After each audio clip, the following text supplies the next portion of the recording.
Hello friends, good evening. कई बार बुगनविला के पौधे में फ्लावरिंग नहीं होती है। पौधा तो बहुत ही आसानी से बढ़ता जाता है, लेकिन फ्लावरिंग उसमें नहीं हो पा रही है। ये एक रिक्वेस्टेड वीडियो है। कई लोगों की ये शिकायत थी कि उनके बुगनविला का पौधा बड़ा तो हो रहा है, लेकिन उसमें अच्छी फ्लावरिंग नहीं आ रही है। आज के इस वीडियो में मैं दो ऐसे फर्टिलाइज़र के बारे में बताने वाली हूँ, जिनको यदि आप अपने बुगनविला के प्लांट में यूज़ करते हैं तो निश्चित तौर पर 10 से 15 दिनों में आपका बुगनविला बिल्कुल फूलों से लद जाएगा।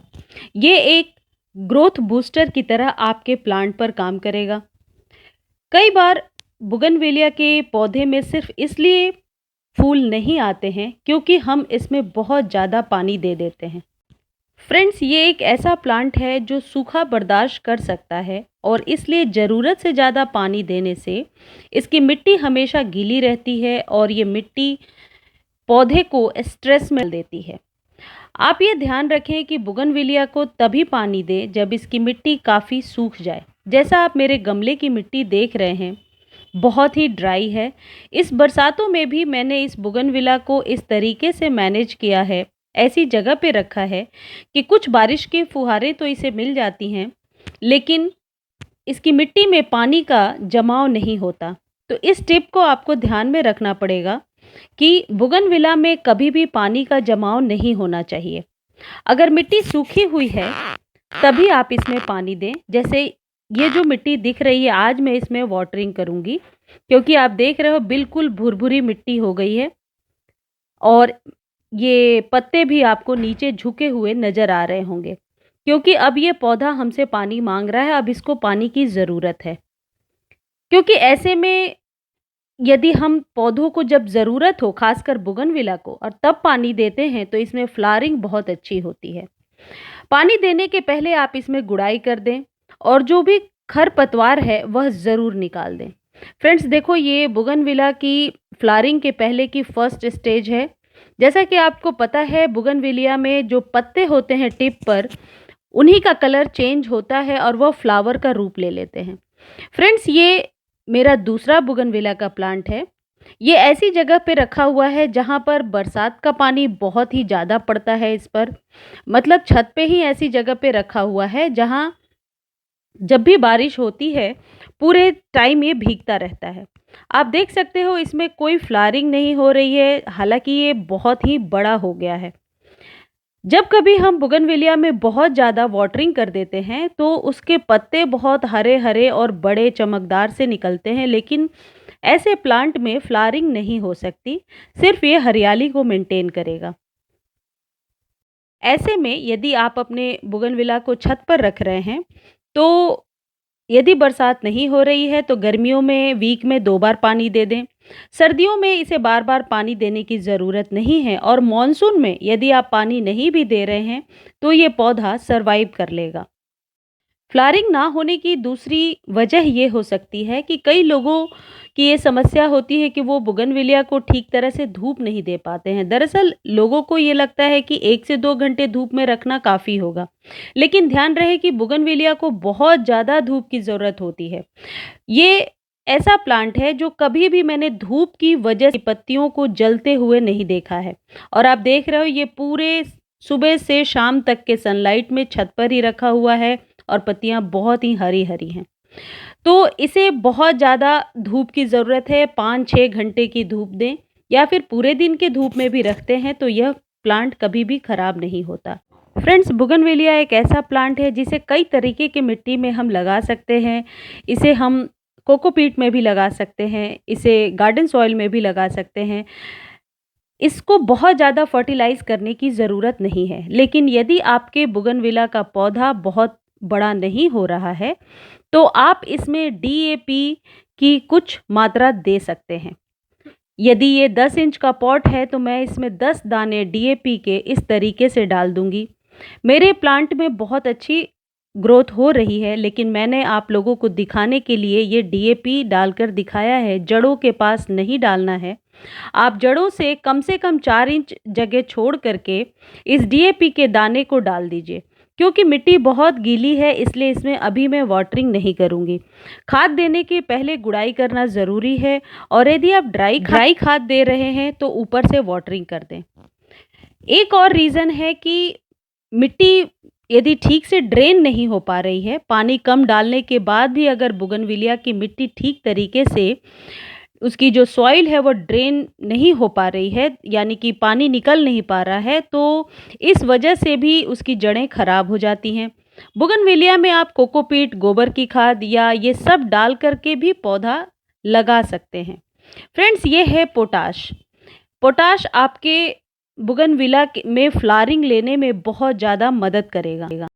फ्रेंड्स, ये जो पोटाश है, जो पोटेशियम है, ये पौधों में फ्लावरिंग को लेने में बहुत सहायक होता है। पौधों की वृद्धि से संबंधित प्रक्रियाओं में पोटेशियम की प्रत्यक्ष या अप्रत्यक्ष रूप से भूमिका होती है। पोटेशियम 60 से भी अधिक एंजाइम्स को क्रियाशील बना देता है आपके प्लांट में। तो यदि इस पोटेशियम को आप किसी भी प्लांट में यूज़ कर रहे हैं जिसमें फ्लावरिंग नहीं हो रही है, तो मिट्टी में जितने भी एंजाइम्स होते हैं वो सब क्रियाशील हो जाएंगे। प्रकाश संश्लेषण के उत्पादन को बीज, जड़, फल निर्माण के लिए ये पोटेशियम बहुत हद तक सहायक होता है और हम सबको पता है कि प्रकाश संश्लेषण यानी फोटोसिंथेसिस कितना ज़रूरी है। प्रोटीन की संरचना में सहायक होकर नाइट्रोजन की उपयोग क्षमता को बढ़ाता है। पौधों में सूखा, पाला, जो भी कीट वगैरह हैं उनकी क्षमता को कम करता है। फ्रेंड्स, बोगनविलिया को नाइट्रोजन की मात्रा कम चाहिए। ज़्यादा नाइट्रोजन देने से सिर्फ इसकी पत्तियां हरी हरी होंगी और फ्लावरिंग नहीं आएगी। ओवर वाटरिंग करने से भी, जैसा आप ये प्लांट देख रहे हो, ये सिर्फ बड़ा हो रहा है, बहुत ही इसकी वृद्धि अच्छी हो रही है, लेकिन इसमें फ्लावरिंग लेने के लिए पूरी मिट्टी का सूखना ज़रूरी है और कुछ निश्चित फर्टिलाइज़र का होना ज़रूरी है, तभी इसमें हम फ्लावरिंग ले सकते हैं। फ्रेंड्स, ये जो 2 फर्टिलाइज़र मैंने आपको बताया, डीएपी और पोटेशियम, ये दोनों आपके बोगनविला में फ्लावरिंग लेने और उसकी ग्रोथ को मेंटेन करने में मदद करेगा। पोटेशियम पत्तियों को हरी चमकदार बनाने और जो फ्लावरिंग होगी वो काफ़ी टाइम तक टिकी रहे, इसमें हेल्प करेगा। इससे पत्तियां नहीं गिरती हैं, इसलिए 1 चम्मच इस केमिकल फर्टिलाइज़र का हम इस्तेमाल कर सकते हैं और इसमें भी मैं उसी फर्टिलाइज़र का इस्तेमाल करूँगी। मेरा जो ये प्लांट है इसमें आज पानी डालना है, तो पानी डालने के पहले 1 चम्मच इस फर्टिलाइज़र को मैं डाल दूँगी ऊपर से और फिर वाटरिंग करूँगी। यदि आपका मिट्टी जो है पौधे का गीला है पहले से, तो आप इसे 1 चम्मच स्प्रे बॉटल में डाल करके स्प्रे भी कर सकते हैं, वो भी उतना ही काम करेगा। लेकिन क्योंकि आज मुझे वाटरिंग करनी है इसलिए मैंने ड्राई फॉर्म में ही डाल दिया है। एक और मुख्य कारण हो सकता है बोगनविलिया में फ्लावरिंग ना आने की। यदि मिट्टी जो है वो साल 2 साल पुरानी है और मिट्टी को आपने रिजेनरेट नहीं किया है, या फिर उसमें ज़रूरी जो पोषक तत्व हैं वह मिट्टी से ख़त्म हो चुके हैं, तो ऐसे सिचुएशन में हमें फ्लावरिंग काफ़ी देर से मिलती है। तो आप ये कर सकते हैं कि यदि पुराना प्लांट है तो आप उसे रीपॉट कर दें, थोड़ा बड़ा कंटेनर दे दें और मिट्टी को रीजेनरेट कर दें, यानी मिट्टी को किस तरीके से हम फिर से नया बना सकते हैं, या तो ये तरीका मेरे चैनल पर है, आप देख सकते हैं, या फिर आप उसमें नई मिट्टी को गोबर की खाद के साथ मिला करके भर दें और उसमें इस बोगनविला को लगा दें। ये आप स्प्रिंग सीज़न में कर सकते हैं। ऐसा करने से ये प्लांट फिर से बहुत ही अच्छी फ्लावरिंग करने लगेगा। फ्रेंड्स, बोगनविलिया के प्लांट में पिंचिंग बहुत ही इम्पॉर्टेंट रोल प्ले करता है। यदि आप अपने टेरेस गार्डन में लगा रहे हो या बालकनी में लगा रहे हैं, तो फिर आप बसंत के शुरुआत में इसकी अच्छी प्रूनिंग कर दीजिए। ऐसे में पौधा एक शेप ले लेगा और देखने में भी बहुत ही सुंदर लगेगा। जैसा ये प्लांट आप देख रहे हो, इसमें मैंने मार्च में ही प्रूनिंग कर दिया था और एक ट्री का शेप दे दिया था। बोगनविलिया को आप एक ट्री का शेप दे सकते हैं। एक ही गमले में 2 या 3 तरीके के प्लांट को भी उगा सकते हैं। ये कटिंग से बहुत ही आसानी से लग जाता है। मैं किसी वीडियो में आपको बताऊंगी कि इसकी कटिंग को किस तरीके से ग्रो कर सकते हैं, या फिर एक ही ट्री में 2 कलर के प्लांट को कैसे उगा सकते हैं। फ्रेंड्स, ये जो प्लांट है ये एक बार आपके गार्डन में आता है तो 8 से 10 साल तक यदि उचित केयर करोगे तो ये आपके गार्डन से कभी भी नहीं जाएगा। मेरा ये बोगनवेलिया का प्लांट 5 से 6 साल पुराना है और देखो इसकी जड़ें कितनी मोटी हो गई हैं। हर बार मैं इसे बरसातों के बाद यानी जब ठंड की शुरुआत होगी तो कट कर दूंगी, बहुत ही डीप प्रूनिंग कर दूंगी और फिर जब मार्च अप्रैल आता है इसमें बहुत ही अच्छी फ्लावरिंग होने लगती है। फ्रेंड्स, बोगनवेलिया को आप हमेशा 12-15 इंच के गमले में लगाएं यदि घर में लगा रहे हैं। यदि आप बेलों की तरह इसको ग्रो करना चाहते हैं तो ज़मीन में लगाइए और ऊपर की तरफ इसके बेलों को आप चढ़ा सकते हैं, जिससे कि देखने में बहुत ही सुंदर लगता है। फ्रेंड्स, बोगनवेलिया एक ऐसा प्लांट है जिसे हैवी फर्टिलाइज़र की ज़रूरत नहीं है। यदि आप महीने में एक बार भी इसे बहुत थोड़ा सा फर्टिलाइज़ करेंगे, यदि आप केमिकल खाद का सहारा लेना चाहते हैं तो बहुत सारे ऑप्शन हैं।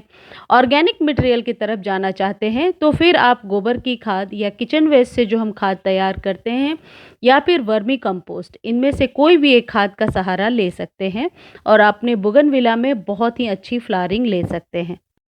इस बात का विशेष ध्यान रखें कि कभी भी बोगनविला में बहुत ज़्यादा पानी ना दें। ये ऐसा पौधा है कि यदि 2 से 3 दिन इसे आप पानी ना भी दो, यानी कि ये अंडर वाटर भी है, जैसा कि अभी आप मेरा ये प्लांट देख रहे हो, इसमें कायदे से कल ही पानी दे देना चाहिए था, लेकिन आज मैं वाटरिंग कर रही हूँ, फिर भी ये प्लांट जल्दी ख़राब नहीं होते हैं। जैसे ही आप पानी देते हो उसके बाद ये फिर से इसकी पत्तियाँ सही हो जाती हैं। तो बोगनविला कम पानी के साथ तो सर्वाइव कर सकता है, लेकिन ज़्यादा पानी देने से, जैसा दूसरा प्लांट मैंने आपको दिखाया, सिर्फ हरा हरा होगा और फ्लावरिंग नहीं होगी। मेरे ख्याल से जो भी आपकी क्वेरीज थी वो मैंने सॉल्व करने की कोशिश करी है। यदि ये जानकारी आपको अच्छी लगती है तो चैनल को लाइक, शेयर और सब्सक्राइब करना ना भूलें। और भी ऐसे किसी रिलेटेड वीडियोज़ के लिए आप मुझे कमेंट सेक्शन में बता सकते हैं, मैं उस पर कंप्लीट वीडियो बनाने की कोशिश करूँगी। धन्यवाद दोस्तों। चलो चला दें।